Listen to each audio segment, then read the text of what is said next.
तरीके से लोगों को विचारधारा से जोड़ें और विचारधारा को किस तरीके से उनके बीच ले जाएं जिससे ये उन्हें महसूस हो कि समाजवादी विचारधारा ही उनके जीवन में परिवर्तन ला सकती है। लोकतांत्रिक मूल्यों को बचाने के लिए, समाजवादी व्यवस्था को लागू करने के लिए और समाज में किसी भी तरह का भेदभाव न हो, इन बातों को लेकर के शिव सिंह जी के पिताजी हमेशा समाजवादी सोच के साथ जुड़े रहे। आज वो हमारे बीच नहीं हैं। ऐसे बुजुर्ग और उस पीढ़ी के नेता या उस पीढ़ी के लोग जो समाजवादी विचारधारा के साथ खड़े रहे, हमें दुख है। ऐसे लोगों के जाने से समाजवादी पार्टी का नुकसान बढ़ा हुआ है, इसकी भरपाई होना मुश्किल है और उस पीढ़ी के तमाम हम लोगों ने नेता खोए हैं। यही कन्नौज ने बहुत सारे महत्वपूर्ण नेताओं को और डॉक्टर राममनोहर लोहिया, नेताजी, मुझे समाजवादी सोच के साथ यहाँ की जनता हमेशा जुड़ी रही। आज दुख में शामिल होने में आया हूँ। भैया, शंकराचार्य को लेकर काफी विवाद चला, शंकराचार्य पे काफी गंभीर आरोप लग रहे हैं। माननीय कोर्ट का हम बहुत आभार प्रकट करते हैं कि जिस तरह का उनका फैसला आया है, पूज्य शंकराचार्य के साथ जो व्यवहार हो रहा था, और कोर्ट के बाद ये बात साफ हो गई है कि भारतीय जनता पार्टी के लोगों के अंदर कोई भी गिरावट आ सकती है। भारतीय जनता पार्टी किसी भी सीमा तक साजिश कर सकती है। भारतीय जनता पार्टी से ज्यादा निंदनीय काम और इतने गिरे हुए काम कोई नहीं कर सकता जो देखने को हमें और आपको मिला है। मैं दो उदाहरण आपके सामने देना चाहता हूं। आपको याद होगा तालिग्राम में जब हिंदू मुसलमान में झगड़ा कराने का काम भारतीय जनता पार्टी के लोगों ने किया और मांस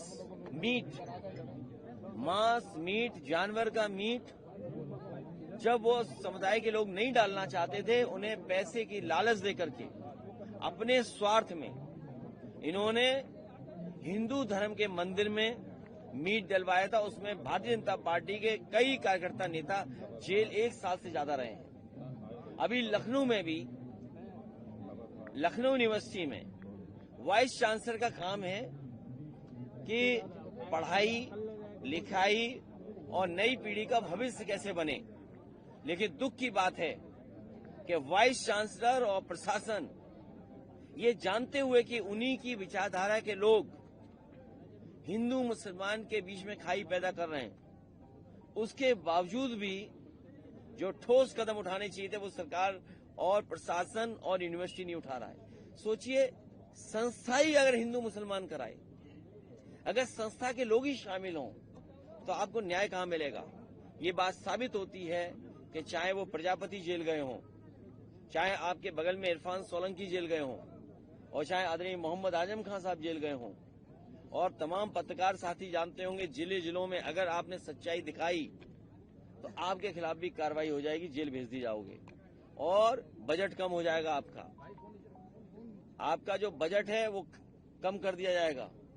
जो भारतीय जनता पार्टी का सिद्धांत है, हम दें दाना तो गाओ हमारा गाना, हम दें दाना तो हमारा गाओ गाना, इस सिद्धांत से अब हम प्रेस के लोगों को भी देख रहे हैं कि प्रेस के लोग भी स्वाभिमान के लिए और देश की रक्षा के लिए, खासकर लोकतंत्र को बचाने के लिए और इस देश की हिंदुस्तानियत को बचाने के लिए, भाईचारे को बचाने के लिए अब भाजपाइयों का भी नहीं मान रहे हैं। भैया, केजरीवाल किस तरह से आप हाँ, केजरीवाल जी का नाम लेना भूल गया। सोचिए, एक व्यक्ति के सरकार छीन ली, बताइए, झूठ फैला करके, आरोप लगा करके सरकार छीन ली। अरविंद केजरीवाल जी जो काम गरीबों के लिए कर रहे थे, वो भारतीय जनता पार्टी को हजम नहीं हो रहा था। अब तो कोर्ट ने भी साफ कर दिया, निर्दोष साबित कर दिया। इससे ज्यादा निंदनीय काम भारतीय जनता पार्टी कोई नहीं हो सकता है। ये डेथ ऑफ मॉरलिटी है, नैतिकता की को मृत्युदंड भारतीय जनता पार्टी की सरकार में हो रहा है। भैया, प्रदेश सरकार जो है गाय के नाम पर राजनीति करती है, काउ मिल्क प्लांट बंद पड़ा हुआ है, क्या कहेंगे? ये अगर रहे कन्नौज में तो तुम्हारा सब कुछ बंद हो जाएगा। कन्नौज में अच्छा, आलू की आज खबर सुनी। बताओ, आलू पैदावार किसान को आय दोगुनी होनी थी, उसकी खरीद होनी थी, एमएसपी की मांग कर रहे हैं। बताओ आलू की हालत क्या है, किसान की महंगाई क्या सामना करना पड़ रहा है। और फिर ये नौजवान जो भटक रहे हैं मोबाइल लेकर के, इन्हें सिखा दिया सेल्फी लेना। ये सेल्फी ले रहे हैं, उस पर टाइम खराब कर रहे हैं और अपना समय काट रहे हैं। इनका जीवन नहीं बदल पा रहा है, न नौकरी न रोजगार। तो भारतीय जनता पार्टी रहेगी तो सब बंद हो जाएगा और इस सीमा तक चले जाएंगे कि आपके मुंह को भी सील कर देंगे। भैया यूपी के मुख्यमंत्री अभी जापान दौरा करके आए, इस पे आप क्या कहेंगे? देखिए, मुझे खुशी है इस बात की, हमारे एक साथी पूछ रहे हैं कि हमारे मुख्यमंत्री जी जापान गए थे। वैसे अक्सर हम लोग देखते हैं और सामाजिक तौर पर भी हम लोग को दिखने को मिलता है कि हम सब लोग विदाई के बाद जाते हैं घूमने। ये पहले मुख्यमंत्री हैं जो विदाई से पहले घूमने चले गए और दिल्ली के 11 साल और इनके 9 साल से ज्यादा पूरे हो गए हैं। अभी वो एक एमओयू का कागज लिए घूमते हैं कि एमओयू कर लो हमसे, एमओयू कर लो। भैया जल जीवन मिशन एमओयू कर लो, सोचो अभी भी एमओयू कर रहे हैं। बताइए, अगर जमीन पे उतरा होता तो ये मोबाइल हमारे यहाँ बन रहा होता, ये मोबाइल का कैमरा हमारे यहाँ बन रहा होता, मोबाइल के ऊपर जो शीट है जो स्क्रैच रोकती है वो हमारे यहाँ बन रही होती। कवर तो चलो हम बना ले रहे हैं, अंदर जो इसके फिट है इलेक्ट्रॉनिक वो हम बना ले रहे होते। अब बताइए, 11 साल दिल्ली के, 9 साल इनके हो गए पूरे और समय खत्म हो गया, तब जापान जा रहे हैं। और देखिए, इन्होंने क्योटो नहीं बनाया, प्रधान सांसद जी का प्रधान क्षेत्र क्योटो कहा था देश के प्रधानमंत्री ने कि हम अपने वाराणसी को क्योटो बनाएंगे। अगर वो क्योटो बना देते तो कन्नौज को हम भी और आगे ले जाते, कन्नौज के लोगों को और सुविधा देते। प्रधानमंत्री जी के कहने के बाद भी न बुलेट ट्रेन पे बैठे और बैठे भी बुलेट ट्रेन पे, तो बताओ इशारा क्या कर रहे थे उंगली से। जो नए मॉडर्न लोग हैं, इस जमाने वाले लोग हैं, इनकी बात नहीं कर रहे पुराने लोगों की जो नए लोग हैं वो जानते होंगे उंगली दिखाने का मतलब क्या है। वो दिखा के आगे हम 500 की नहीं चलाएंगे गाड़ी, 500 स्पीड में नहीं चलाएंगे, इसीलिए वो दिखा रहे थे, हाथ से कुछ इशारा कर रहे थे। और क्योटो नहीं गए, एक चले गए जर्मनी, एक जा रहे पूरब, एक जा रहे पश्चिम। ये कैसा चल रहा है बीजेपी में बताओ। मुख्यमंत्री पर आरोप लगा रहे हैं कि शंकरा जी को फंसाने के लिए, मुख्यमंत्री फंसाने के लिए डिप्टी सीएम साजिश कर रहे हैं। बताइए क्या भारतीय जनता पार्टी में चल रहा है। और दूसरे गए थे जर्मनी, कम से कम वो कुछ दिखाते, साइकिल ट्रैक दिखाते। मर्सिडीज का वहां बनाया म्यूजियम। मर्सिडीज जो गाड़ी है वो सब हमारे सबके लिए प्राइड मानते हैं समाज में कि अगर आप मर्सिडीज ओन कर रहे हैं तो आप बहुत बड़े व्यक्ति हैं, आपका स्टेटस बहुत बड़ा है। बताओ, मर्सिडीज का शोरूम नहीं देखने गए, घबरा इसलिए गए कि उन्हें पता लग गया कि गाड़ी तो देख सकते हो लेकिन सीट पे नहीं बैठ पाओगे। मेडिकल कॉलेज सिलेंडर बांटने की तैयारी है। देखिए, आराम से भैया, बीजेपी से कुछ भी झूठ बुलवा लो, चुनाव में इतना कुछ दे देंगे जिससे जनता को भूल जाए, गरीब जनता।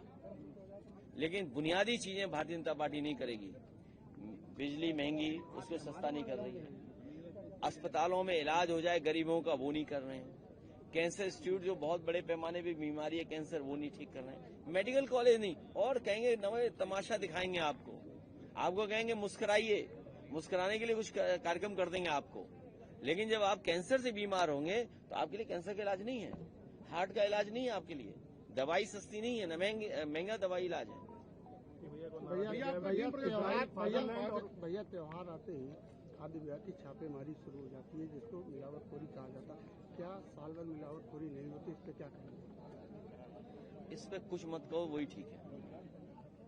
कुछ मिलावट न हो, इसके लिए हम लोगों को डे 1 से काम करना पड़ेगा।